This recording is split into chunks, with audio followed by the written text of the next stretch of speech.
So my mum died at the beginning of January and it's now the end of September.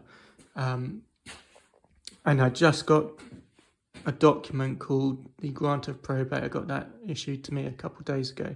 And in the United Kingdom, the process is as follows. When someone dies, if you want to put the house in your name and sell it, you need something called Grant of Probate.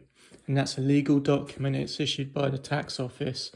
And basically that gives you the power to put the house in your name and then you can sell it.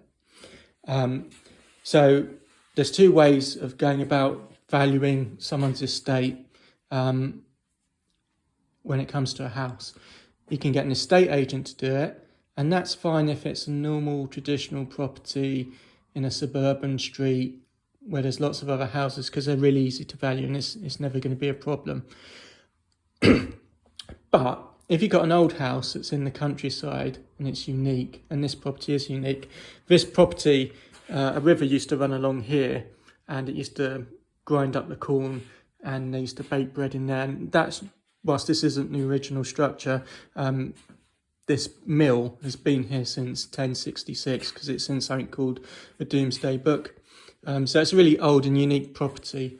So basically, any old or unique properties or any property with any kind of structural problem or damp problem or house that needs a lot of work done to it. So this house, it needed rewiring. So we've been doing the electrics. We've put new radiators in, new boiler. We've ripped out the kitchen, new bathrooms, new flooring, repointed the house, fixed the roof, fixed the gutter, fixed the soakaway, fixed the garden. You know, we've done lots of work. It's quite an expensive job. But all of these problems, they devalued the house. So naturally, when someone dies, let's say your estate is worth £500,000, you have a threshold, if you're single, of 325,000. So you only pay tax on the remaining 175,000, and you pay tax typically at 40%. And in order to get the grant of probate document, you have to pay your tax up front. So you have to pay your tax before you get the house, basically. You can go to them and say, I haven't got the money, can I pay it in 2 years' time? And they will say, yes, but we'll charge you interest. And the interest is like 5%, something like that. So Mum died in the beginning of January. I started repointing the house in February. Beginning of March, I got the Red Book valuation done, and basically that involved a chartered building surveyor coming to the property, documenting all the problems, the damp, the electrics, the boiler, the poor condition of some of the roof and all this sort of stuff. And then they come up with a valuation. They produce a big report, lots of pictures. And then what you do is you fill out all the forms and you give the tax office all the reports. So you give them the Red Book report and all this sort of stuff. Plus you give them the money that you think you owe them in tax. And then they will sit and think about it for months and months and months. And then eventually, if they agree, they give you the grant of probate, which is what I got the other day. During that process, the taxman did come round and inspect the property. And it's pretty good, actually, because what they do is they send a chartered surveyor. So they have their own valuations office with their own chartered surveyors, and they send them out to check the valuations of properties where, they're just not sure about it. Why is this property so much cheaper than what it should be? Well, that's because it's got problems. Okay, so they send someone out to see if those problems really exist. So the chartered surveyor from the tax office came round in August.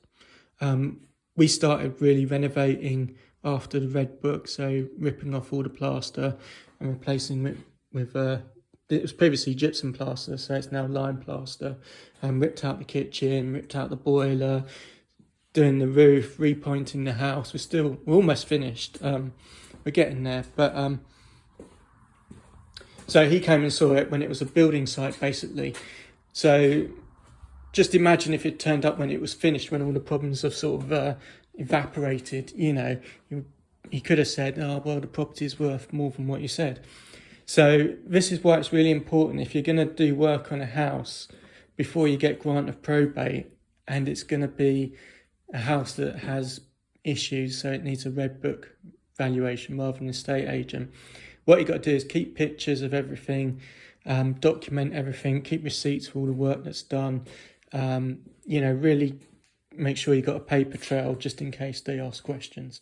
The tax man, when he came round, very friendly person,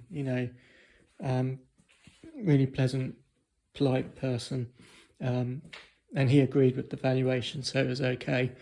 He spent an hour here, took him all around the property, explained what the problems were, what we'd done to fix them, and just showed him everything. So yeah, if you've got an old property or a modern property with problems and anything that devalues the house, you need to get a red book valuation, so that everything's proper. And if you do it all openly and honestly and document everything and use a reputable company for the red book valuation, I personally don't think you'll have any problems. But just imagine what would happen if I'd used just an estate agent. I think I would have been challenged on the value, and therefore I would have had to pay more tax. So I thought I'd just share that, just in case anyone else is in a similar situation where they're inheriting an old property that needs lots of work. Make sure you get a red book valuation done before you start any real work. And if you're really nervous about it, don't start work until you've got grant of probate. It takes about 6 months to grant a probate. I'm glad I started when I did, because otherwise I would have lost a year. But anyway, I hope that helps. All the best.